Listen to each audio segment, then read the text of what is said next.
My name is Nathan Russo. I'm 30 and I fight fires out here in Bozeman, Montana. For anyone who hasn't seen this part of the world, imagine vast stretches of prairie rolling right up to the base of jagged mountain peaks that tear at the sky. It's a place of close-knit communities, the kind where you can't walk into the market without knowing the clerk's family history.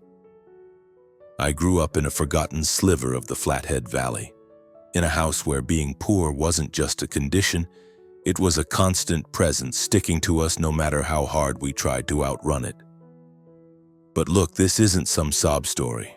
I'm not laying this all out for sympathy. I need to tell it so someone can finally see the full picture. See me, and the path that led me right here. I need you to see how a heart can be shattered and somehow end up more solid than it was before.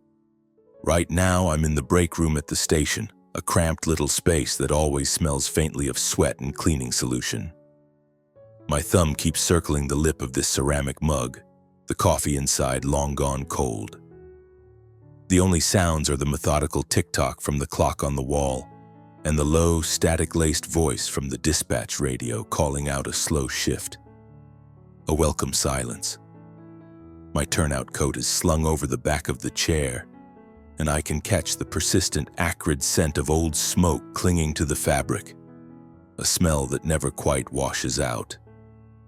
That scent has soaked into the very fibers of the material, a permanent reminder I carry with me.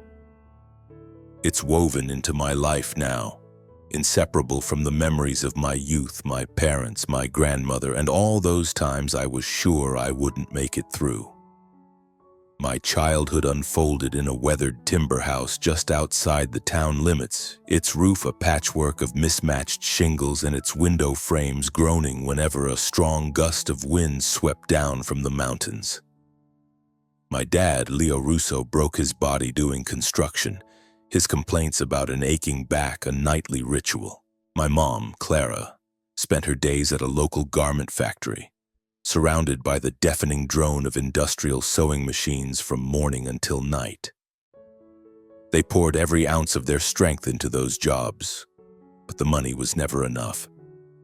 We lived with a constant feeling of lack, our dinners often just bread and stewed beans, with a sliver of meat on a lucky day.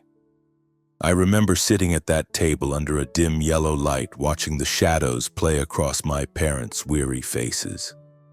I was just a scrawny kid then, eating as fast as I could, always trying to escape before their exhaustion curdled into another argument. I have a younger brother, Daniel, who's 2 years behind me. He was the center of my parents' universe, the shining star of the Russo family. He had these brilliant green eyes, a smile that could disarm anyone, and an easy self-assurance that I could only dream of. My parents focused all their energy on Daniel, getting him a gleaming new bicycle for his 10th birthday, and making damn sure he had everything he needed for a good education. When I was 14, I had to quit school to work alongside my dad as a mason's helper. I can't put all the blame on Daniel. He was a child, and what kid turns down being the favorite? But I'll never forget the sight of him zipping around the neighborhood on that new bike while I had to make do with a wobbly hand-me-down from the kid next door. Seeing that didn't make me jealous, not exactly. It was more of a sharp, twisting pang in my chest, the pain of being invisible, of feeling like a ghost in my own home. My youth was just an endless series of days caked in grime and sweat. I worked from sunup to sundown doing whatever I could, lugging bricks, making deliveries, anything to earn a few extra dollars to give to my mom. But it didn't matter how hard I pushed myself. My parents' gaze was always fixed on Daniel. I can still see it so clearly. I was 15 and I accidentally dropped a bowl. It was an old chipped thing, not worth much, but my mother's voice was sharp. "You're so careless," she snapped. "Daniel would never be so clumsy." I just stood there, my hands balled into fists to stop them from shaking, a hot lump forming in my throat. I refused to let the tears fall. My father, sitting at the table, didn't even glance up from his paper. In that moment, the feeling of being completely unseen settled over me like a shroud. But even in that suffocating gloom, there was a single point of light. My grandmother, whom I always called Nana Sophia. She lived by herself in a little house about 7 miles away. A warm, welcoming place with a fire always crackling in the hearth. Her home smelled of pine needles and freshly baked spice cookies. She was the one person in my world who actually saw me, the only one who bothered to listen. Every time my parents' words cut into me, every time my world felt like it was about to collapse, I'd get on my rickety bike and pump my way down those 7 miles of red dirt road to her front door. It was a long ride for a 15-year-old, but arriving at her house was like grabbing onto a rope when you're about to go under. Nana Sophia was a small woman with hair as white as fresh snow, but her eyes held a fierce, fiery light.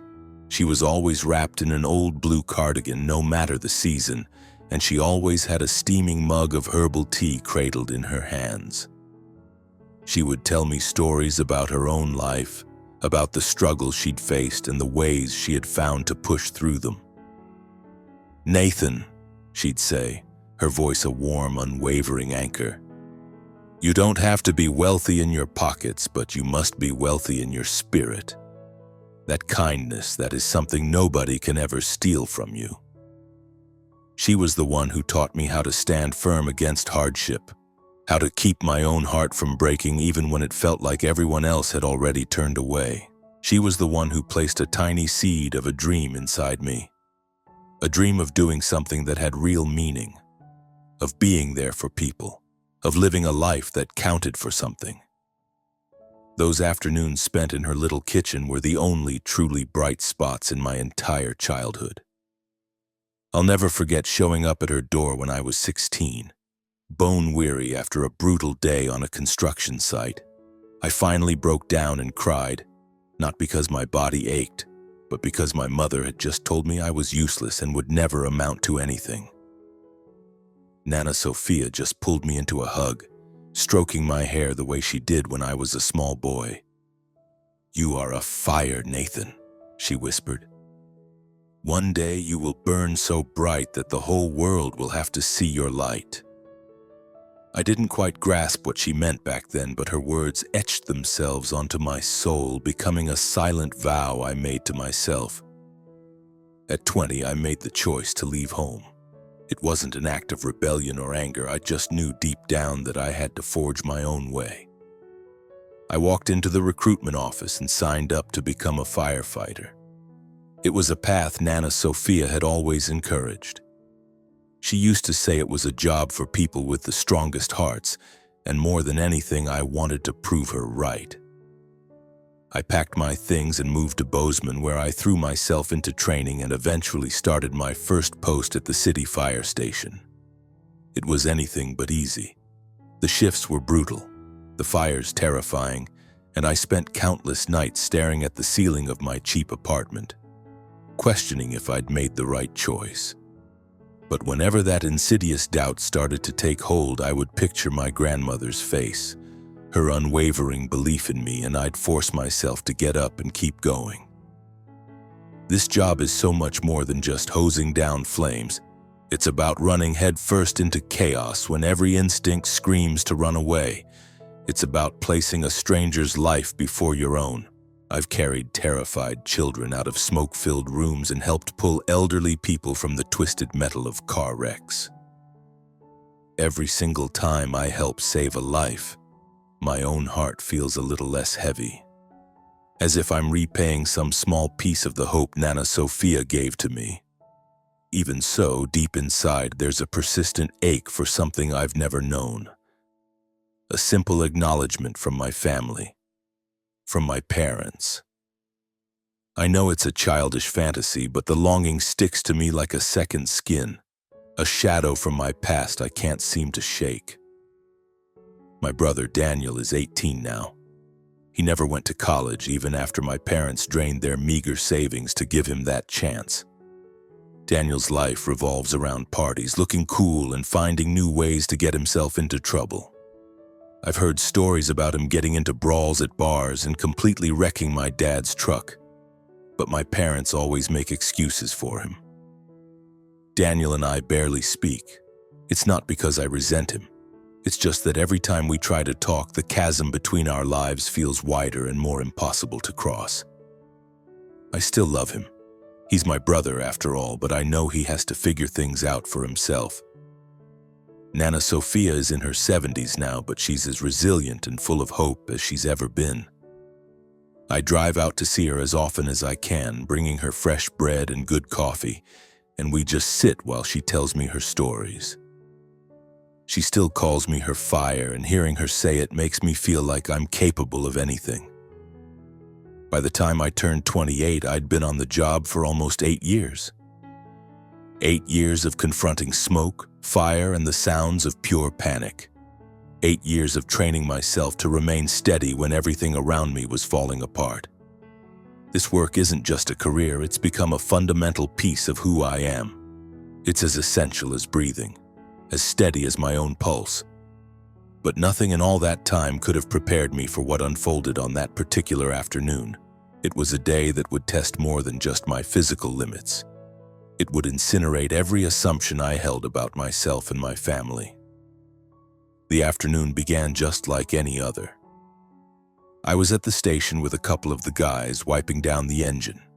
The familiar scent of diesel and motor oil hung in the air, mixed with the smell of brewing coffee drifting out from the small kitchen. We were joking around, giving each other a hard time about who was going to dominate the basketball game that weekend. The atmosphere was relaxed, but for me there was always an underlying tension, like a tightly wound spring ready to snap. That's the reality of this job. You're always waiting for the bell. And then it rang. The alarm sliced through the air, sharp and insistent, shattering our easy conversation. Structure fire, Roosevelt High School, the dispatcher's voice crackled through the speakers. My pulse hammered against my ribs. Roosevelt High. It was an old, sprawling building right in the center of town, filled with hundreds of kids who would be sitting in class at that very moment. I snatched my turnout coat, jammed my helmet on, and was on the truck, engine roaring, in less than 10 seconds. My crew, me, Leo, Maria, and the new guy, Ben, tore out of the station bay. The sirens screamed, and the flashing red lights cut through the bright afternoon sun. As we sped toward the school, the dispatcher's voice came over the radio with an update. The fire had started in a science lab, probably from an electrical short. It was moving quickly, with thick black smoke already consuming the second floor. Students and staff were trapped. I could hear a slight tremor in his voice, something you almost never hear from a seasoned dispatcher. I looked over at Leo, his knuckles white as he gripped the steering wheel, his jaw set. "Nathan, you're on point for entry, got it?" he asked, his voice low but steady with trust. I gave a sharp nod, even as a jolt of pure adrenaline laced with a cold spike of fear shot through my veins. Taking the lead on a blaze this size was a massive responsibility, but this was exactly what I had been trained for. When we pulled up, the scene was pure chaos. It was a nightmare. Tongues of fire were licking out of the second-story windows of the main building, and columns of dense black smoke poured into the sky. We could hear the terrified screams of students and teachers still inside, a sound that mingled horribly with the hungry roar of the flames. A massive crowd of parents and residents had already gathered behind the police barricades, their faces masks of pure terror. Some were openly weeping. The police were trying to keep everyone back, but the sounds of panic and grief filled the air. I took a deep, steadying breath, fighting to keep my thoughts sharp and focused. "Alpha Team, check the main entrance," the chief's voice commanded over the radio. "Bravo Team, get the lines charged. Nathan, I need you to find a route to the second floor now." I sealed my oxygen mask over my face, double-checked the gauge on my tank, and then, with Maria and Ben right behind me, I plunged into the building. The smoke was a solid, blinding wall. I couldn't see more than a foot or two in front of me. The heat was like a physical blow, and sweat was already streaming down my face inside my mask. The fire roared like a cornered animal, and through the din I could hear faint, desperate cries for help. "Stay calm, Nathan," I ordered myself, Nana Sophia's words suddenly echoing in my head. "Your fire will show you the way." We fanned out, checking classrooms one by one. The first floor was mostly clear, but we knew some kids were still stuck upstairs where the fire was at its worst.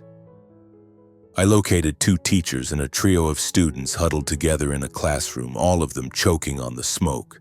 I guided them to the emergency stairwell and passed them off to Maria, who would lead them to safety.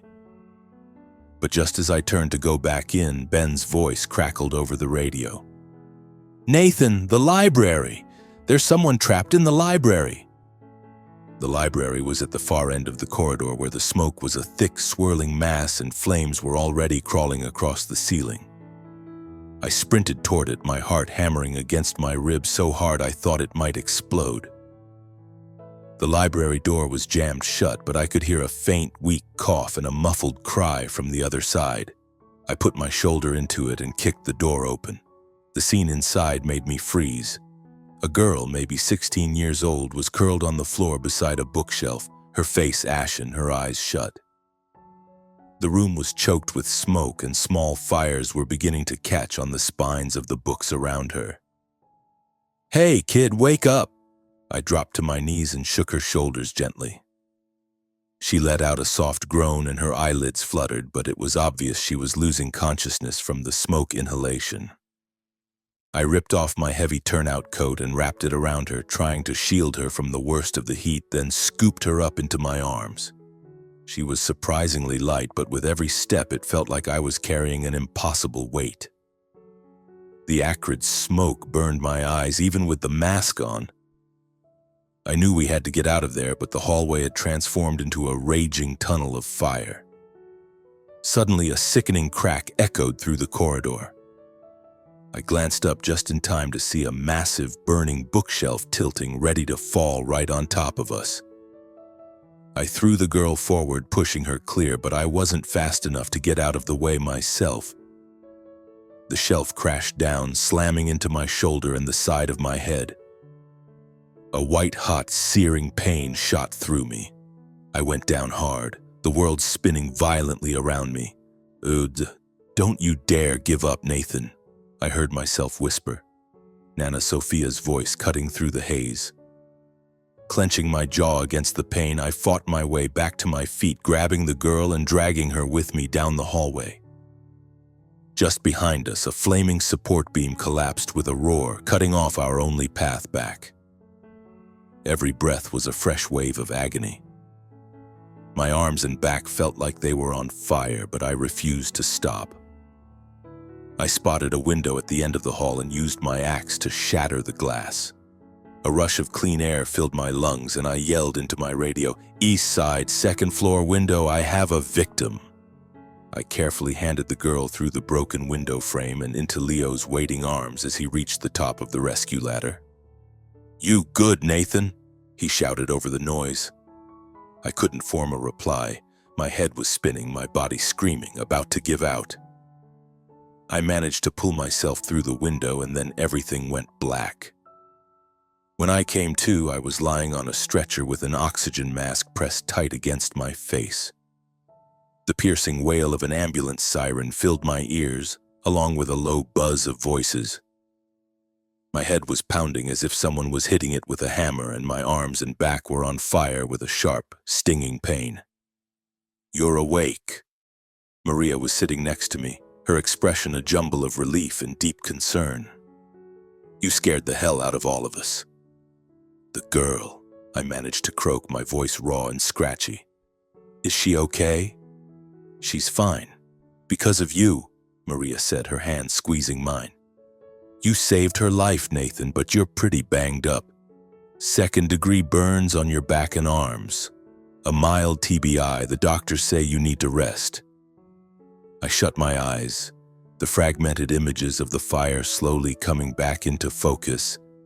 The image of the girl lying unconscious on the floor, the roaring flames, the sound of the bookshelf splintering.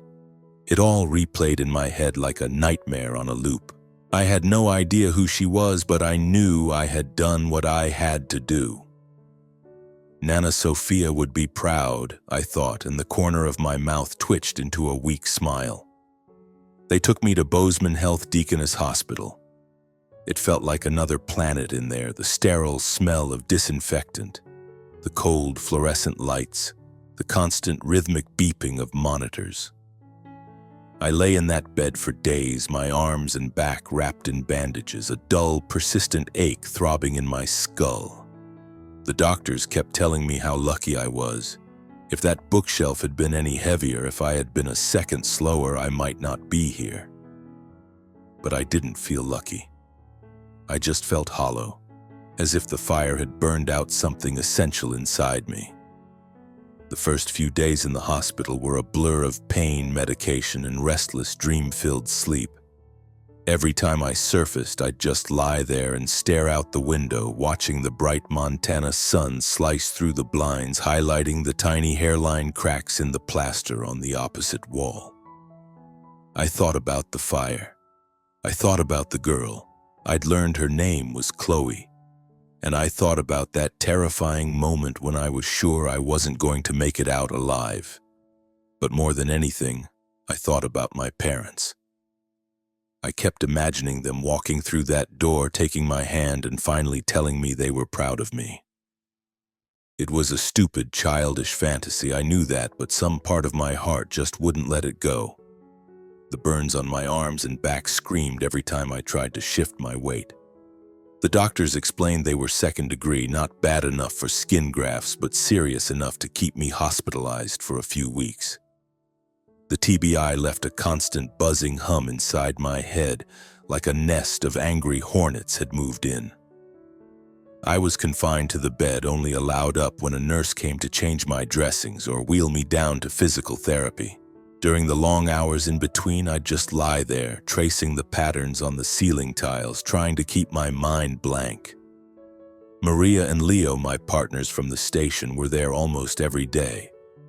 Maria brought me a container of cookies she'd baked.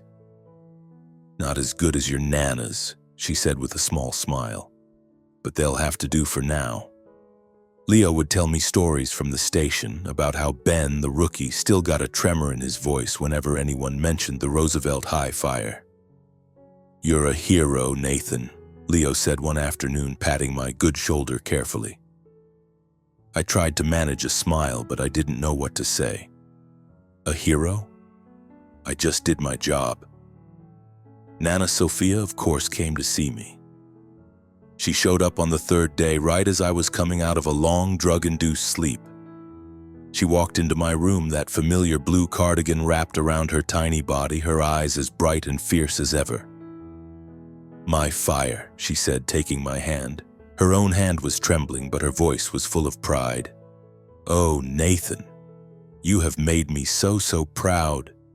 I squeezed her hand, trying to swallow the lump that had formed in my throat. She told me I was all over the local news, that the whole town was talking about what I'd done. "They're calling you a hero," she said, a wide smile spreading across her face. "But I know you don't care about labels. You did it because of the goodness in your heart." She sat with me the entire afternoon, telling me stories from her past about all the difficulties she had faced and conquered. As I lay there listening to her, I felt like I was 15 again. Pedaling those 7 long miles to her little house, searching for a safe harbor in the storm of my own life. Before she left, she set a single-spice cookie on my bedside table. "Eat this. You need your strength," she said, ruffling my hair just like she used to when I was a kid. I watched her go, her small frame still so full of power, until she disappeared down the hall. As long as I had her, I thought I could handle whatever came next. But my parents and Daniel were another matter entirely. I managed to call my mother on my second day in the hospital, as soon as the nurses said it was okay for me to use the phone. I was lying flat on my back, the IV line taped to my arm, and my voice was barely a whisper as I tried to explain what happened at the fire. "Mom, I'm hurt," I said, struggling to keep my voice from cracking. "I'm at Deaconess Hospital. Can you come see me?" A long, heavy silence stretched over the line. Finally, she let out a sigh, and when she spoke, her voice was like ice. "Why would you risk your life for a bunch of strangers, Nathan? It's so reckless." Her tone was cold, dismissive. "We have our hands full here with Daniel. He got into another fight at some bar, got himself beaten up pretty badly. You just take care of yourself." I could hear my father muttering something indistinct in the background. Then the line went dead. I just lay there, the phone slipping from my fingers and falling onto the sheets. That's when the real pain hit me. It wasn't the burns on my back or the pounding in my head. It was a sharp, crushing pressure in my chest, my heart squeezed so tight I could barely breathe. I should have expected it. I'd spent my entire life getting used to their indifference. But this time, it still felt like a fresh wound slicing right through an old, familiar scar. A little later, I tried calling Daniel, thinking maybe, just maybe, he would care. He just grunted into the phone, his voice thick and annoyed, as if I were interrupting something important. "You okay, man?" "Yeah, cool.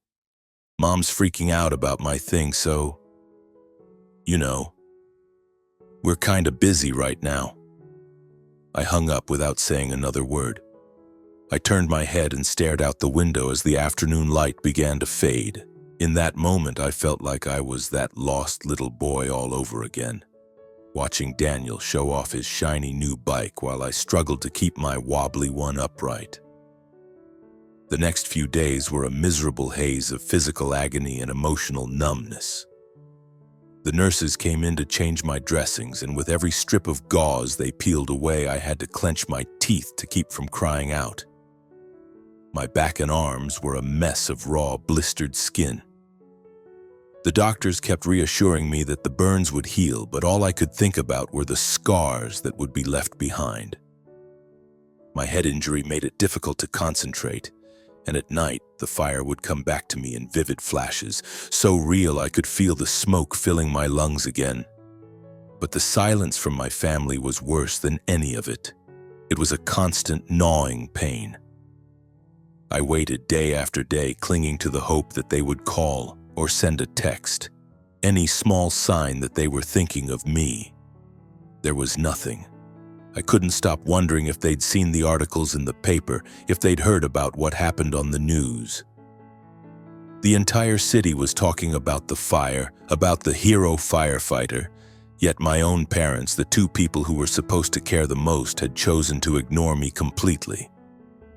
One afternoon, I was in the physical therapy room struggling to lift a tiny dumbbell that felt like it weighed a ton, when one of the nurses brought me the phone. "It's for you, Nathan," she said quietly. My heart leaped, a stupid flicker of hope igniting in my chest. Was it my dad? My mom? Daniel? I took the phone, my hand shaking. "Hello? Nathan, it's me." Nana Sophia's warm, familiar voice came through the line, as comforting as the crackle of her fireplace. I managed a smile, but I couldn't completely mask the wave of disappointment that washed over me. She told me the town was putting together a fundraiser for Roosevelt High, and they wanted me to be a guest speaker as soon as I was well enough. "You're Bozeman's pride and joy right now," she said. I thanked her, but after I hung up, the hollow feeling rushed back in. She was my guiding light, but I couldn't shake the desperate need for even the smallest spark of warmth from my parents. Then one day, about 2 weeks into my hospital stay, there was a soft knock on my door. "Nathan, you have a visitor," the nurse said, her voice a little uncertain, as if she was holding something back. I pushed myself up in the bed, running a hand through my tangled hair, my heart thumping with that same ridiculous hope that it was my parents. But when the door swung open, it wasn't them. A tall, distinguished-looking man in a perfectly tailored dark suit entered, followed by a graceful woman in a light blue dress. Trailing behind them was a young girl. I knew her immediately. It was Chloe, the girl from the fire. Her vivid green eyes and dark hair, now pulled back neatly, were unmistakable, though she looked 100 times healthier than the fragile figure I'd found in the smoky library. "Mr. Russo," the man said, his voice deep and warm, but with an edge of authority. "My name is Robert Sinclair. This is my wife, Eleanor, and our daughter, Chloe." He held out his hand and I shook it, my mind still trying to catch up. Sinclair? The name rang a bell, but my concussed brain couldn't quite place it. Chloe took a small step forward, clutching a little gift box wrapped in blue paper and tied with a gold ribbon. "Thank you, Nathan," she said, her voice shaking just a little. "If it wasn't for you, I don't know." Her voice trailed off. She lowered her head, a blush creeping up her cheeks, and held the box out to me. "It's not much, but I hope you like it." I carefully opened the box. Inside, nestled on a bed of cotton, was a simple leather bracelet with a single word, "Courage," etched into a small silver plate. A real smile spread across my face as I fastened it around my wrist. It felt strangely right. "Thank you, Chloe," I said, my voice still a bit rough. "I was just doing my job. I'm so glad you're all right." Mr. Sinclair looked at me, his gaze full of a respect I wasn't used to. "No, Mr. Russo," he said firmly. "You did more than your job. You risked your own life to save our daughter. We are in your debt, in a way we can never truly repay." Eleanor nodded in agreement, her eyes shining with unshed tears. "Chloe is our whole world," she whispered. "Thank you. From the very bottom of our hearts, thank you." I shifted awkwardly in the bed, completely unaccustomed to this kind of praise. "I didn't really think about it," I mumbled, scratching the back of my neck. "I just knew I had to get her out."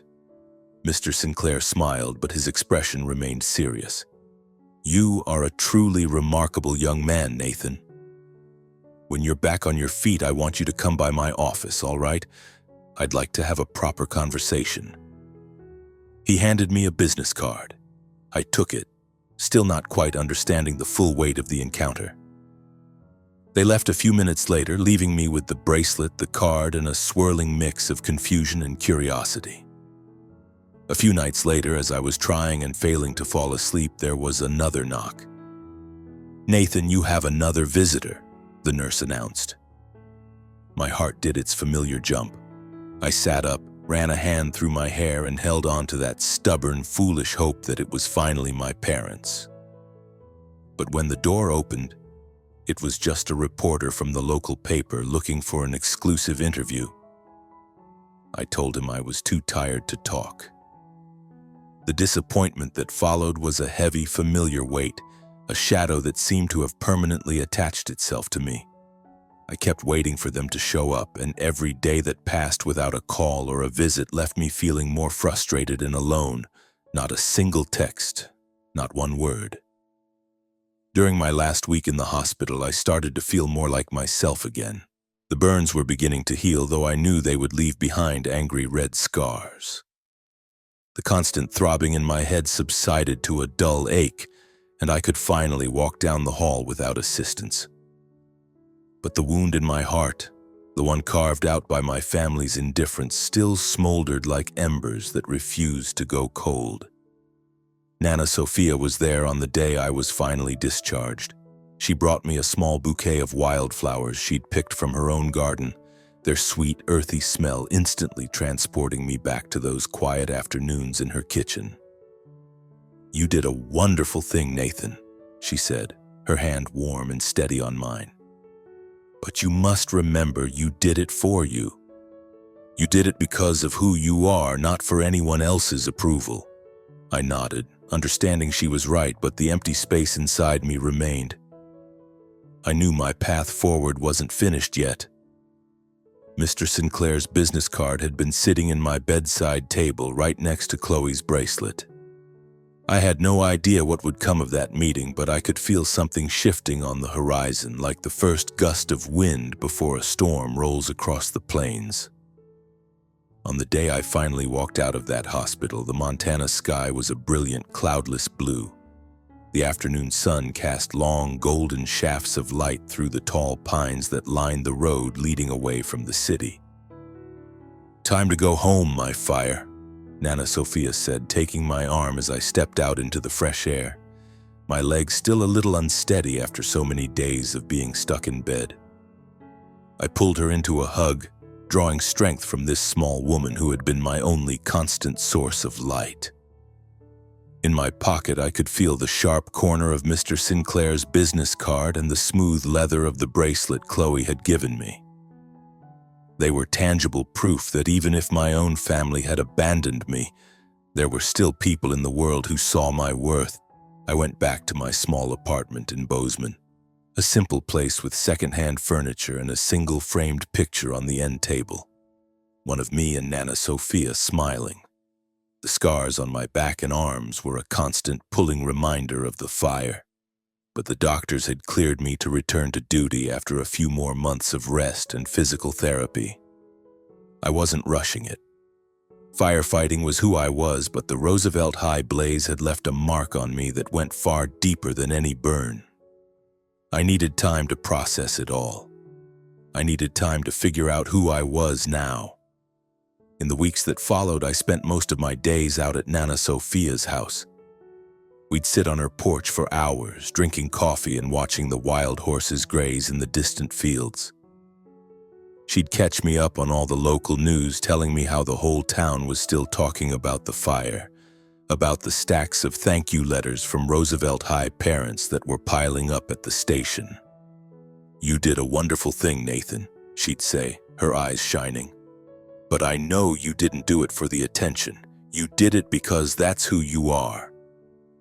I'd smile, but my chest still felt heavy. I couldn't stop thinking about my parents, about Daniel, about my mother's cold, dismissive voice on the phone. I hadn't tried to call them again, and they hadn't tried to contact me. A big part of me wanted to just let them go, to finally sever the cord that kept me tethered to all that old pain. But there was another part of me, a weaker part, the part that was still that 15-year-old boy pedaling furiously down a dirt road, that still craved even the smallest scrap of their affection. About a month after my release from the hospital, I finally decided to call Robert Sinclair's office.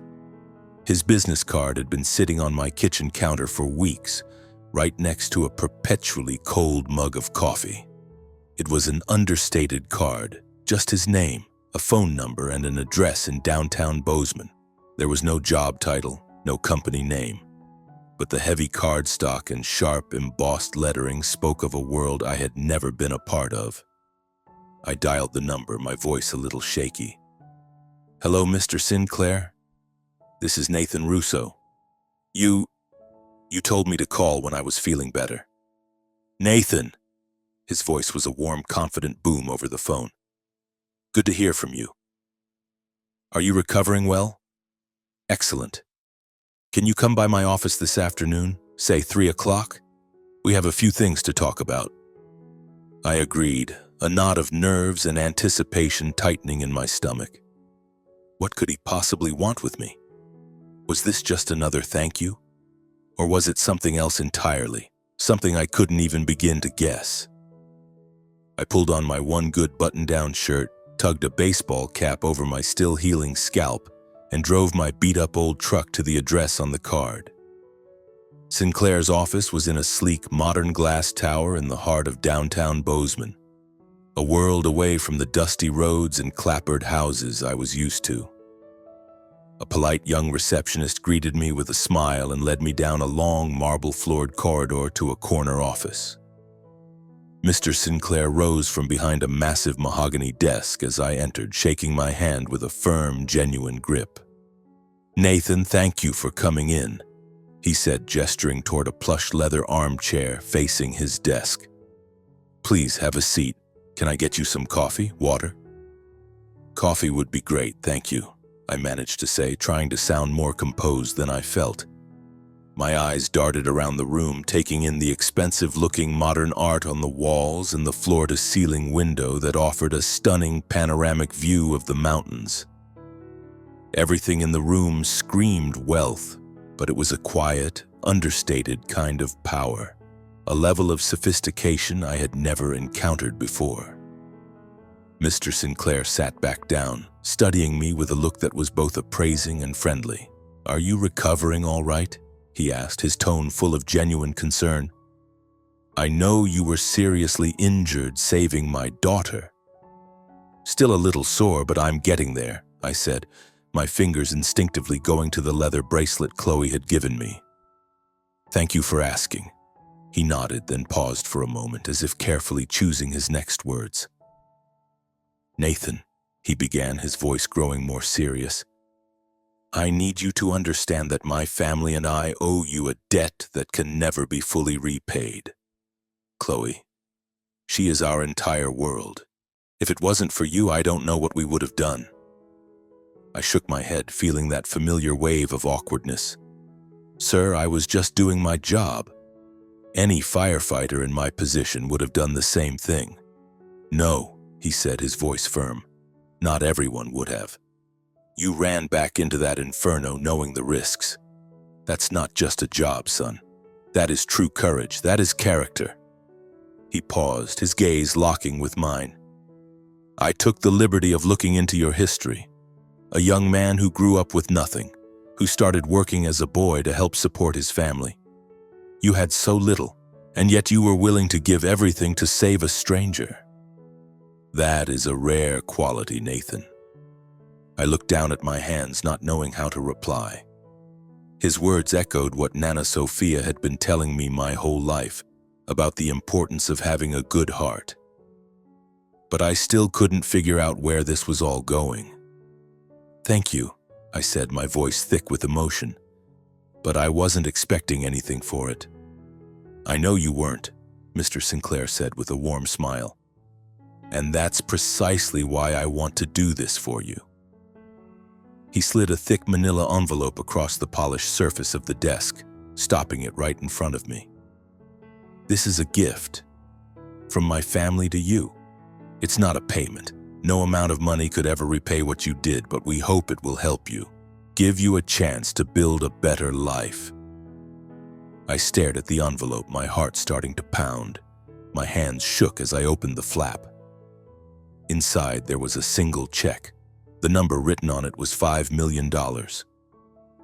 I just sat there, completely frozen, as if the entire world had ground to a halt. $5 million.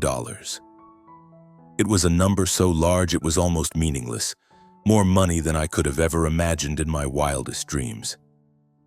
I looked up at Mr. Sinclair, my mouth opening and closing, but no words came out. "Sir, I can't take this," I finally stammered. It's too much. I didn't do it for money." He held up a hand, silencing me. "Nathan, I know you didn't. But I want you to think of it this way. You gave Chloe her future back, and we want to give you the chance to have the future you deserve. You could do so much good with this. For yourself, for the people you care about, for this whole community. The choice is entirely yours." I held the check in my hand, the paper trembling. I thought of Nana Sophia and her little house with its leaky roof. I thought of all those years I'd worked myself to the bone for just a few dollars. I thought about my parents and Daniel and about all the scars they had left on me. The ones you could see and the ones you couldn't. This money, it could change everything. But that thought terrified me as much as it excited me. I was afraid it would change me, that it would make me lose sight of the lessons Nana Sophia had worked so hard to teach me. "Thank you," I finally managed to say, my voice choked with emotion. It's overwhelming." Mr. Sinclair nodded, his expression full of empathy. "Take your time, Nathan. I know you're a good man, a strong man. I have every confidence that you will use this to do something meaningful, just like you did when you saved my daughter." He stood up and extended his hand again. "And Nathan," he added, "if you ever need anything at all, you call me. Our door will always be open to you." As I walked out of that gleaming office building, my mind was a raging tempest.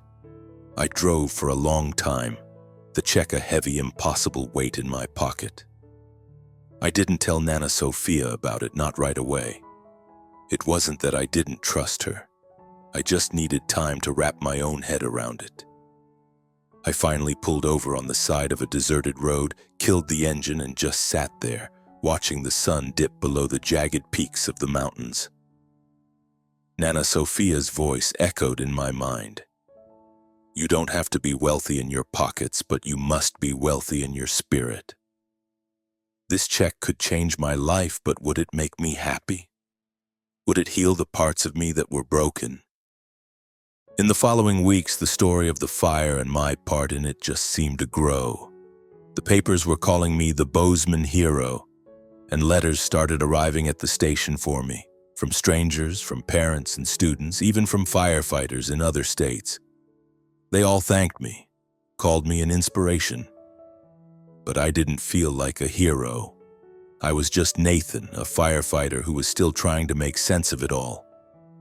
I thought about my parents constantly during that time.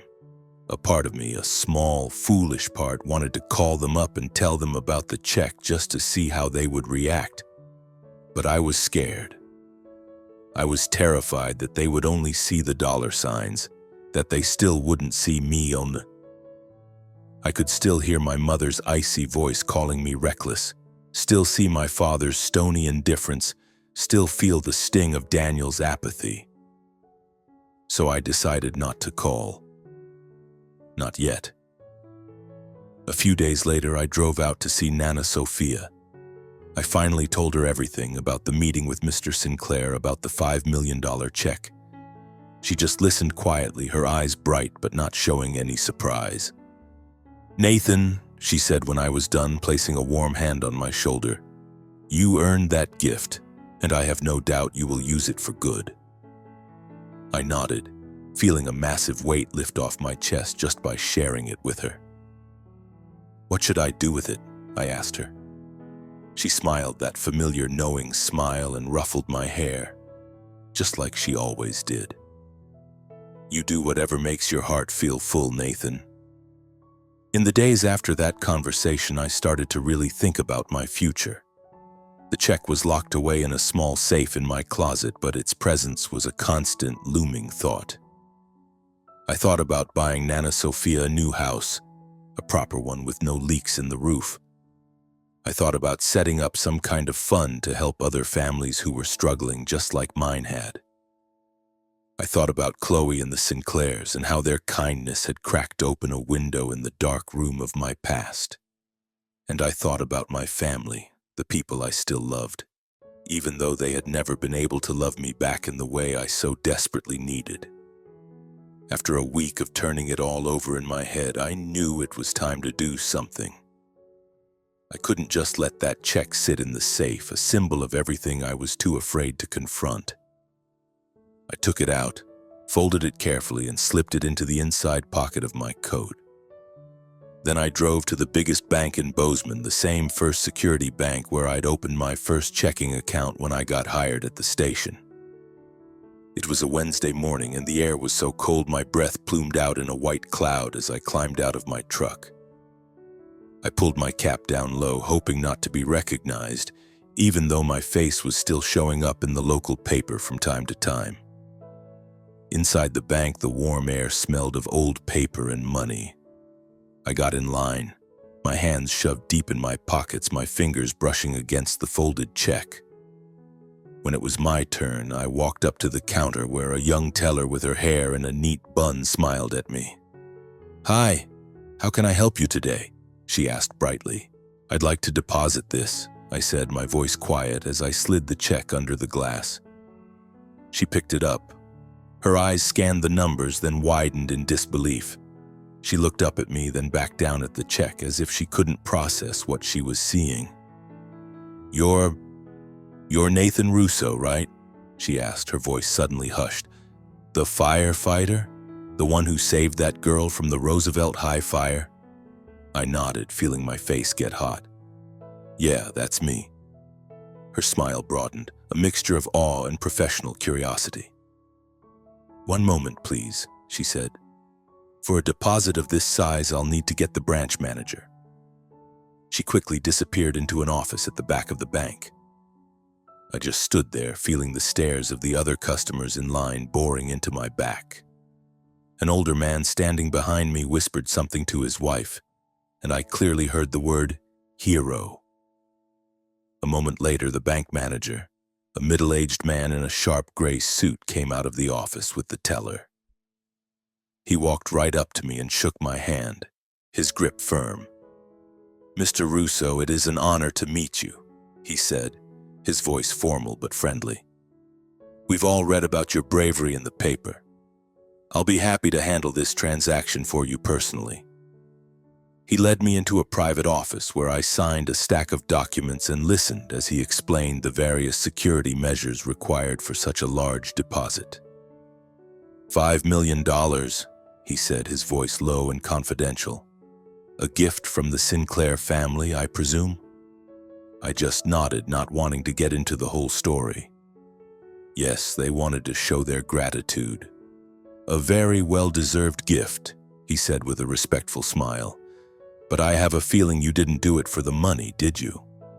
I managed a small, non-committal smile in response.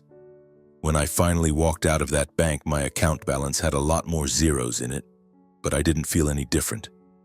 I was still Nathan. I was still wearing my faded old coat, still driving my rusty pickup, still carrying the ache of a boy who had been cast aside by his own family.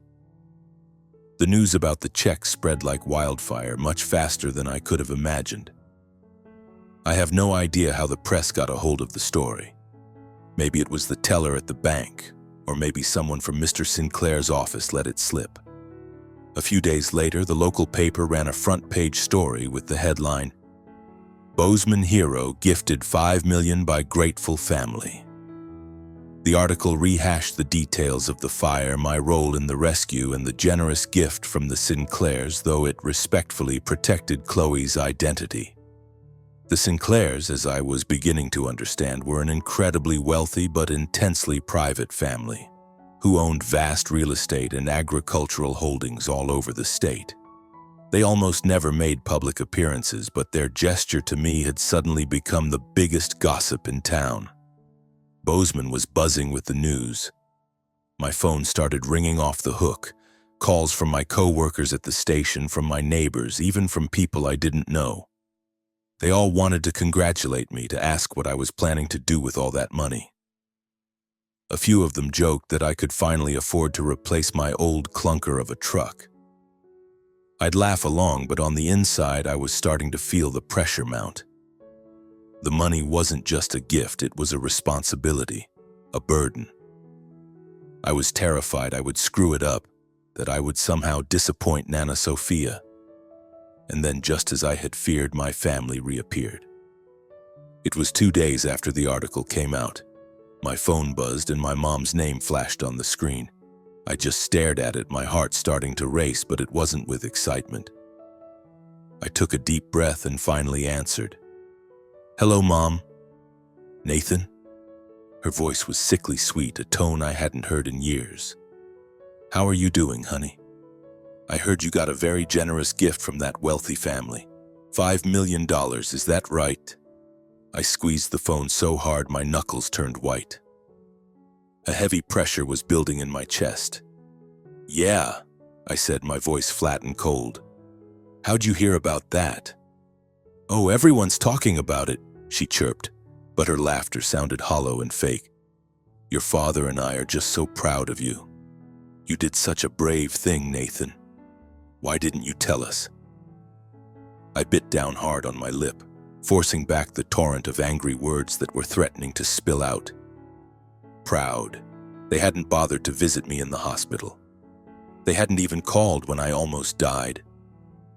But now that there was money involved, now all of a sudden they were proud. I've been busy, I said, my voice empty of all emotion. What do you want? Well, I was just thinking, things have been tight for us, and Daniel is in a real bind. He needs money to pay off some debts and get back on his feet. I just thought maybe you could share a little bit, help out your brother. Family should help family, right? I was silent. My heart felt like it was being squeezed in a vice. Family should help family? The words sounded like a foreign language coming from the same woman who had dismissed me as reckless while I was lying in a hospital bed. I'll think about it, I said, and hung up before she could say another word. Later that same night, my dad called. He was never as chatty as my mom, but his voice had that same forced, unnatural quality. Nathan, your mother told me about the money. What are your plans for it? She thinks we should buy a new house, a bigger place for the whole family. Daniel needs a stable environment, Son, you're the older brother. You have a responsibility to look after him. I balled my hands into fists, my fingernails digging into my palms. Dad, I haven't made any decisions yet, I said, fighting to keep my voice even. But whatever I decide to do, it's going to be for the people who have actually been there for me. He was silent for a long moment. Then he mumbled something about me being ungrateful before I hung up the phone. A tidal wave of anger and pain washed over me. They didn't care about me, they never had. They just saw the dollar signs, and I was, once again, nothing more than a tool for them to get what they wanted. Daniel was the last one to get in touch. He sent me a short text message. Yo bro, heard you hit the lottery, congrats. Any chance you can help me out? I'm in a jam. I stared at the screen, a small pang of pity twisting in my gut. Daniel wasn't a bad person, not really. He was just a product of my parents' coddling. A kid who had been so spoiled he'd never learned how to get out of his own way. I wanted to help him, but not like this. Not on their terms. I texted him back. When you're ready to have a real conversation, give me a call. Then I shut my phone off. That weekend, I drove out to see Nana Sophia, bringing her a loaf of fresh-baked bread and a new bag of her favorite coffee. She was sitting on her porch when I pulled up, and she looked at me with those wise old eyes that always seemed to know exactly what I was thinking. You're having a hard time with your family, aren't you? She asked, getting straight to the point. I just nodded and told her about the calls from my mom, my dad, and Daniel. She listened patiently without saying a word, just nodding her head slowly as I spoke. When I was finally done, she put her hand on my shoulder. Nathan, she said, her voice firm, you don't owe them a single thing. You have given them everything you had to give, your love, your hard work, your sacrifice. If they are too blind to see your value, that is their loss, not yours. I looked at her, a wave of relief washing over me. But I still want to help Daniel, I admitted. He's my brother. She smiled. Then help him on your terms, not on theirs. You have a good, generous heart, Nathan. Don't let them poison it. In the days that followed, I started to make some real plans.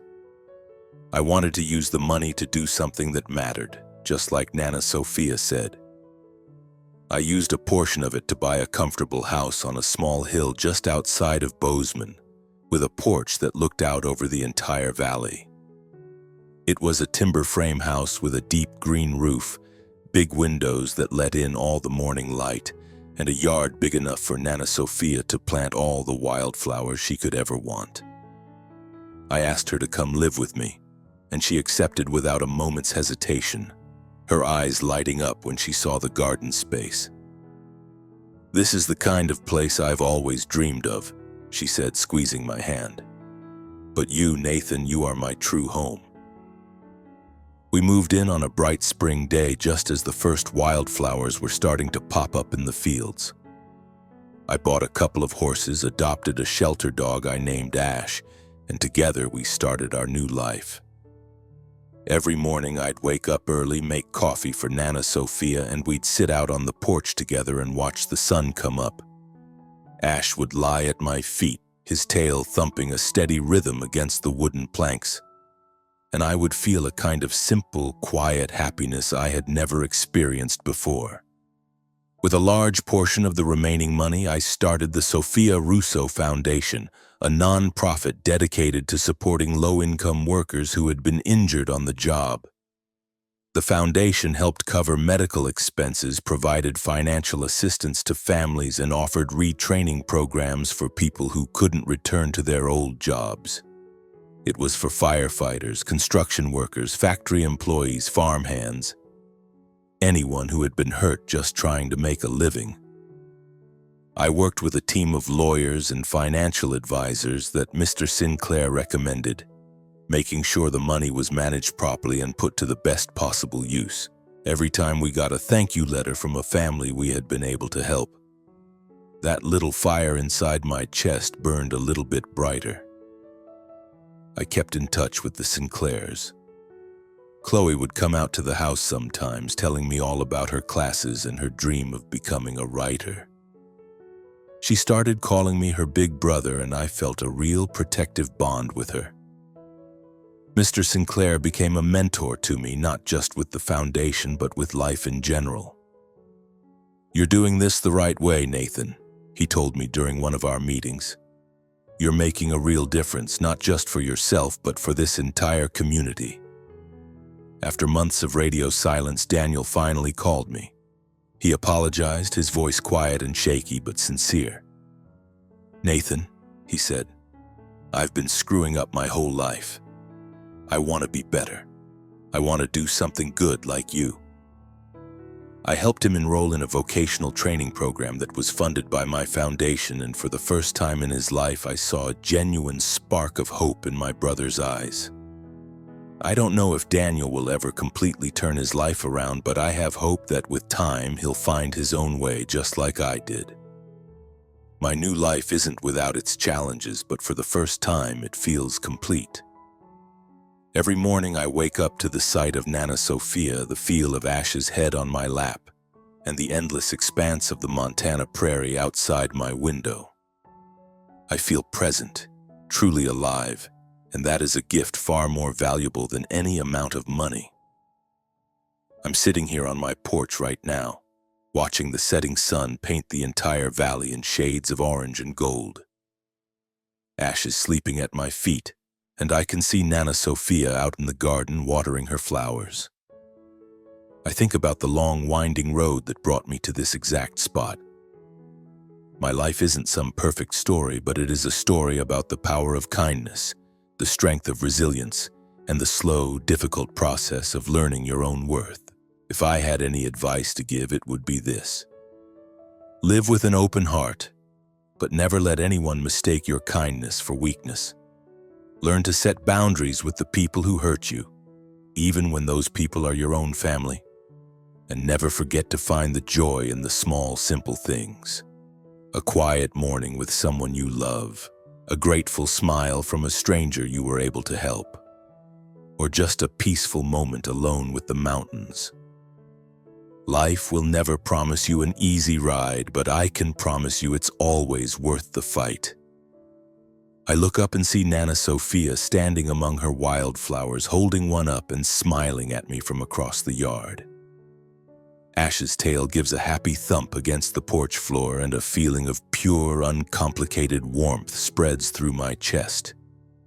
I have walked through fire in every sense of the word, and I have finally found my way home. Not just to this house on a hill, but to a place of peace within myself. I hope you find your home too, no matter how long or how difficult the journey might be.